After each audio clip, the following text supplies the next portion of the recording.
मी भांडवे याच्या विचार कार्यक्रमाला उपस्थित सन्मान्य गवळी नाना, दुसरे आमचे नाना योगेश भाऊ, देवेंद्र भाऊ आणि अजून माझ्याबरोबर आलेले सहकारी आणि या कामगार विभागामध्ये ज्यांचे रजिस्ट्रेशन झाले आहे ते सर्व बंधू भगिनी आणि माझ्या तरुण मित्रांनो, हे बघा, ही खरं तर तुम्ही उशिरा जागी झाल्या. ही योजना मी 3 वर्षापूर्वी सुरू केली. 1.5 वर्षापासून आम्ही हे भांडे वाटत होतो. आता तुम्ही उशिरा आले. काय आहे, माणूस जेवायला पहिल्या पंक्तीत बसतो ना, लग्नाला वगैरे गेले तर बसतात की नाही? कशासाठी बसतात?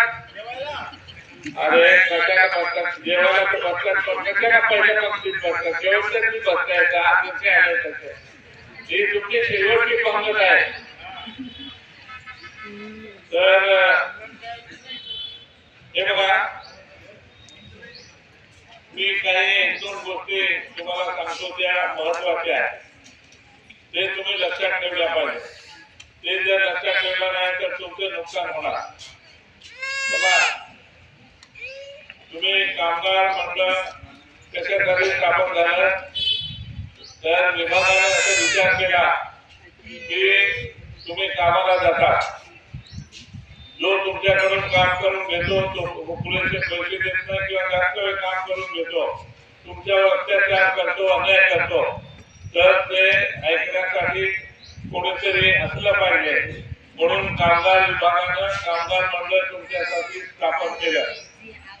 हे स्थापन झाल्यानंतर तुम्ही तिथे तक्रार करू शकता, तुमच्या तक्रारीचं निवारण होऊ शकतं, तुम्हाला ते मदत करू शकता. आणि म्हणून त्याच्यासाठी हे कामगार मंडळ त्यांनी स्थापन केलं. जर तुम्ही या कामगार मंडळाचे सदस्य व्हायचे असेल तर तुम्हाला नोंदणी करावी लागते. आता तुम्ही नोंदणी केलेली आहे. नोंदणी केली तर नोंदणी झाल्याबरोबर तुम्हाला 5,000 रुपये तुमच्या बँक खात्यामध्ये पडतात.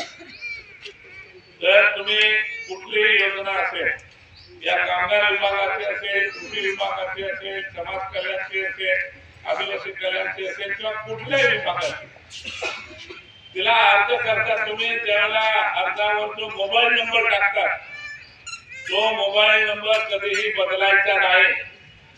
नाहीतर तो बदलला तुम्ही, त्या मोबाईलचे कंपनीवाले दुसऱ्याला तो नंबर दिला तर तुम्हाला काही योजना द्यायची असेल, काही पैसे द्यायचे असतील तर ते मोबाईलवर फोन करतात तुम्हाला. आणि मोबाईलवर तुम्हाला फोन केला तर तो फोन दुसऱ्याकडे गेल्यामुळे तो म्हणतो ऐकच आपल्याला फायदा आहे, त्या योजनेचा लाभ तो उचलत असतो. आणि तुम्ही नंतर अधिकाऱ्याकडे जाता, मला योजनेचा लाभ भेटत होता, आता भेटूनच नाही राहिला. तो म्हणतो बघतो त्याच्यावर योजनेचा लाभ चालू आहे, आता ते तुम्हाला सांगतात, तुम्ही म्हणता नाही हे बघा घेतलेलं आहे. तर त्याच्यासाठी मोबाईल नंबर बदलायचा नाही. आणि आता तुम्ही ही नोंदणी केली कामगारांची, ही नोंदणी 1 वर्षासाठी असते. तुम्ही पुन्हा नूतनीकरण केलं तरच तुम्हाला या कामगाराचा लाभ मिळतो. आता तुम्ही हा लाभ घेताय, हे भांडे वाटणार, हा फक्त एक लाभ आहे, हा तात्पुरता लाभ आहे. दुसऱ्या तुम्हाला या वर्षभरासाठी परमनंट लाभ मिळतो. पुन्हा नूतनीकरण केलं कोणाला पुढच्या वर्षी पुन्हा लाभ मिळतो. आणि म्हणून त्याच्यासाठी तुम्ही नूतनीकरण करायचं. आता काय तुम्ही फक्त भांडे घ्यायला आले, बरोबर आहे? तुम्हाला दुसरं काय माहित नाही काय काय घडतं ते आहे का माहिती? तुमच्यापैकी कोणाला असेल तर सांगून दाखवा मला ऐकूया. तर हे तर तात्पुरते भांडे तुम्हाला आहे, परंतु तुम्हाला बाकीच्या योजना पण मिळतात. मग काय झालं, तुम्ही आता रजिस्ट्रेशन केलं, तुम्हाला त्या खात्यावर 5,000 रुपये पडतात. त्याच्यानंतर पुन्हा मंडळाने विचार केला, कामगार मंडळानं, की तुम्हाला कामावर जातात तिथे दगड उचलावे लागतात, विटा उचलाव्या लागतात, कळे उचलावे लागतात. त्याच्याबरोबर लोखंडाचे सामान असेल, पाट्या असेल, दाद्या असतील, लाकडाच्या पाट्या असतील, ते उचलावे लागतात. काही वेळेला ते वरून पडण्याची शक्यता असते. डोक्याला मार लागू नये म्हणून ते तुम्ही टीव्ही मध्ये पाहतात ना, त्या टीव्ही मध्ये ते पिवळी टोपी घालतात.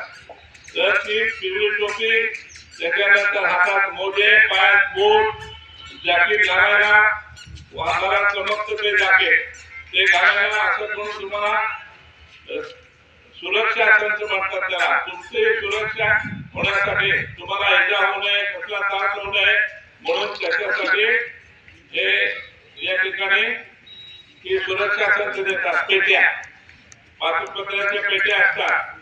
त्या पेट्या आता हे संपले, बाकीच्या दिल्या, पेट्या पण दिल्या, भांडे पण दिले. मी म्हटलं ना तुम्ही उशिरा आले, 3 वर्ष उशिरा आले तुम्ही. तर त्याच्यामुळे आता सध्या तुम्हाला भांडे देऊ आणि नंतर भांडे देणं संपलं सर्वांचं काम, तुम्हाला पेट्या पण देणार आहोत. आणि एकत्र देतात ते, हे भांडे पण एकत्र देणार.